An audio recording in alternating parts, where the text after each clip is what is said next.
it's Sarah with sarahscoop.com, and I'm here to give you the scoop on all of your favorite things. Welcome to The Sarah Scoop Show.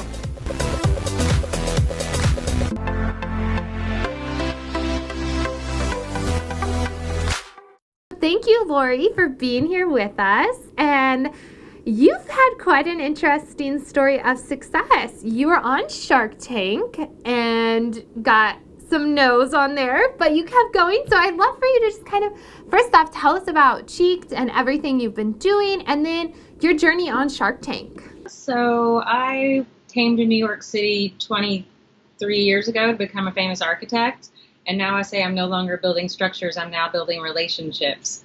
I had a light bulb idea about 10 years ago that I couldn't stop thinking about, and it was how to take online dating into the real world. And I was out to dinner with a guy one night. He slipped a business card to a woman that he'd written on the back of it, "Want to have dinner?"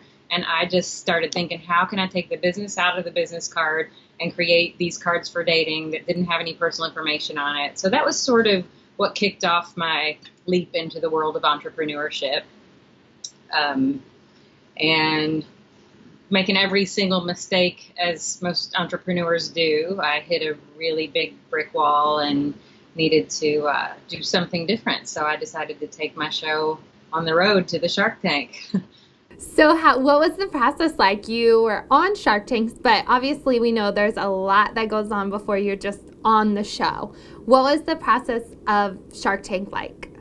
It was funny because I was at a really big crossroads in my business. So I needed help. And a friend of mine sent me the link and said, Shark Tank's looking for people for the next season. Your cards would be perfect for that show.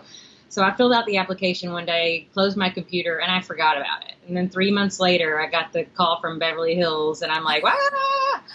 So it was 3 months later, you said? I think it was about that. And then the next process was nine more months. And I joke that I could have had a law degree by the time I finished that application process because it was intense.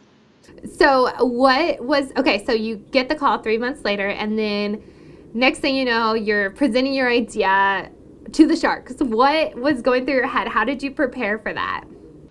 Well, I had done my pitch in my sleep. Yeah, a billion times, but I think almost to fault because I went into robot mode the second I was out there, but I was terrified. I'm standing in front of them, and before you even get to start pitching your idea, it's like an old country western stare-off. You've got to sit in front of them, and it's silence. And I don't know if they do that to freak you out even more, but you're just staring at each other. And I just kept getting more and more nervous. And then when it was time to go, I went on autopilot with that pitch. So I wasn't even myself, and I was just like a corn dog doing that. And then Mark Cuban sort of got the idea. And then we started talking about the money, which ultimately is what they really care about, what they're investing in. And it quickly went downhill. And Kevin O'Leary started telling me one of his stories. So he's going like this. And the second he went into this story, I knew it was going to be bad. Like, I zoned out. I couldn't even listen to the story. I didn't even know what that story was until I saw my episode air. What is your elevator pitch? Can you share that with us? Or what's your best tips for someone when they're creating an elevator pitch, or as someone that's gone through this and you said, maybe your elevator pitch was too scripted? Well, you actually work with the producers to do your pitch to the Sharks, but I do think more crucial than that kind of pitch is to have an elevator pitch. And I actually did a really cool elevator pitch competition once where you got in an elevator with two investors, you pitch your idea on the way down, so it was 30 seconds. I mean, you never know when you're going to have an opportunity, so you've got to be spot on. And even though I did flub up my Shark Tank pitch, sort of, I just looked like a robot. I used to get in front of a computer and I would practice to myself all the time. So you play it back and you're like, would I be intrigued in this? I mean, I've asked people their idea before, and even though they're the founder of a business, you're like, what on earth are you talking about? So Just clean, concise, to the point, and if you can throw in a little humor, I think it might help a little bit. So when you went on the show, you presented to all of the Sharks, and what was going through your mind? You said you froze up. Are you thinking, I'm on national TV, or I want them to buy, or why didn't they believe in me, or in my, everyone no one believes in their dream as much as the person having the dream. So what were you hoping to get out of it? I mean, I thought there was a strong chance that they Yeah. would not invest in me Oh, okay. because of my numbers. When you start telling your numbers and they're like, what are you doing? That's when they were like, quit your hobby, go back and get your job in architecture. But aside from them, I knew that there were 8 million people watching this show, and somebody out there, investor or people or whoever that was going to be, was going to get my idea. And I don't know if I told you, but after the Shark Tank aired, we ended up securing over 6 times what I asked for on the show, and we rebuilt the whole business. Yeah, so. And you haven't got to mention too much about so you talked about like you have Cheeked and it's like for dating. So how did you even create that? I know you have the architecture background. Did you get other people involved with you or when you were building the app? Yeah, so initially it was just a website with these cards, and now we've got an app. So I've been through many iterations of this business and not knowing what I was doing in the world of technology at all. I mean, I've had to give myself a crash course in even building a business, and that's not even the tech side of the thing. So in the beginning, I hired 2 business guys to help me build the business, but I needed a tech person.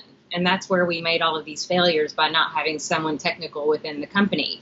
And then after the Shark Tank, or around the time I was filming the Shark Tank, I found that missing link. I found my CTO and my investor, it's the same person, who I'd known for years. And he said one day, I've been watching you do this hustle for 4 years, and if anybody's going to make this happen, it's going to be you, and I want to get involved. So he bought out my business partners, and now he owns their equity and has funded the business to what it is today, which is a Bluetooth app, and we don't have those cards anymore.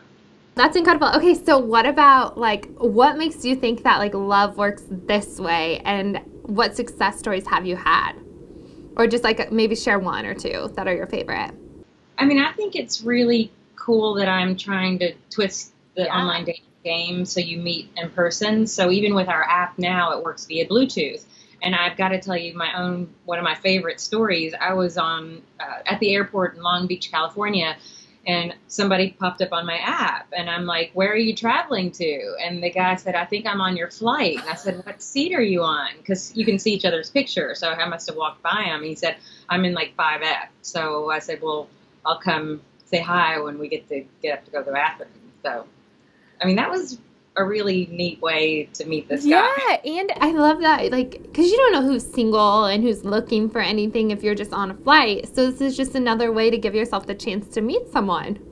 Exactly. And, we didn't have to have that conversation then, but we did make the connection. So if I ran past somebody on my morning jog and we connected on the app, I could catch them later. But you would almost see that person again, and then you run by the same people every day, or who you see in the cafe.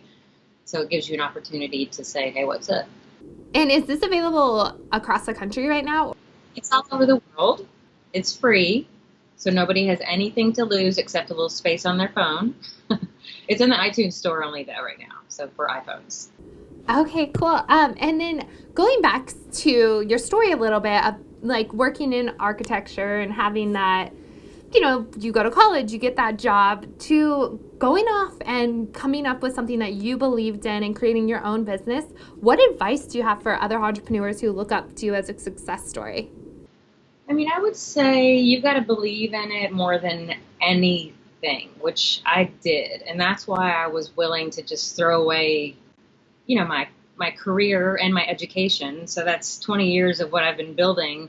But I do think, even though my career has helped me with creative marketing and doing sort of creative things, building my business, but I say if you really believe in your idea, give up excuses and doubt, surround yourself by the right people that believe in you too, and bulldoze forward, and don't look back, because it could be the journey of your lifetime, just like it has been mine. That's amazing. Congratulations on all of the success, especially in a world that there are so many dating apps out there, but you have a different twist on yours. And I think that's really important too, that you can't be afraid of the competition, or how you were on Shark Tank. And that's a show that people dream of getting accepted to go on. And hearing no did not stop you, which I think is amazing. I say I could be the poster child for that statement. What doesn't kill you only makes you stronger. Whenever you heard no on Shark Tank, like, how did you take that and turn it around? Because I feel like so many people would think they had made it getting to that point on the show, and then a lot of people would probably just stop and give up on it and say, well, no one believed in it, like this isn't going to happen. So how did you overcome that? I mean, I had used those cards enough to know that what I was doing worked. I mean, I've got so many friends, guy friends to this day from doing that. I mean, I used to hand them to women, they'd look me up. So, I mean, I've made so many friends from doing that. But, I also thought just because 5 millionaires on a television show didn't get my idea doesn't mean anything. And they're all married, they're all old and millionaires. They don't understand what it is in today's world to meet someone. I mean, it's impossible to physically meet anybody anymore because, walking down the street, everybody's like this. Like, you're not even looking up to even have the chance to say hello to someone or make eye contact with anyone. Yeah, no, that's awesome. Okay, and then I guess just to like sum it up, like you've given some great advice, and like I think your story's incredible. I guess from here, like, what do you think for people that want to quit their job? Like, what stage do they need to be in, or do you think there's ever like a right time?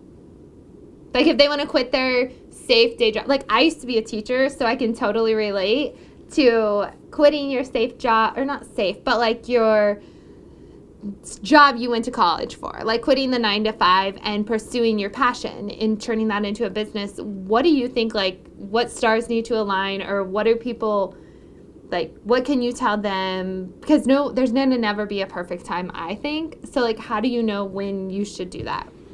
I mean, it's going to cost money to start a business. So you've got to have something to get started. I mean, even to put a website up, even if you do it yourself, it's going to cost money to host it. But there's so many small expenses that you wouldn't even dream about until you dive into it. So I say to have a little bit of a cushion before you start is helpful, or have friends and family round of investment ready.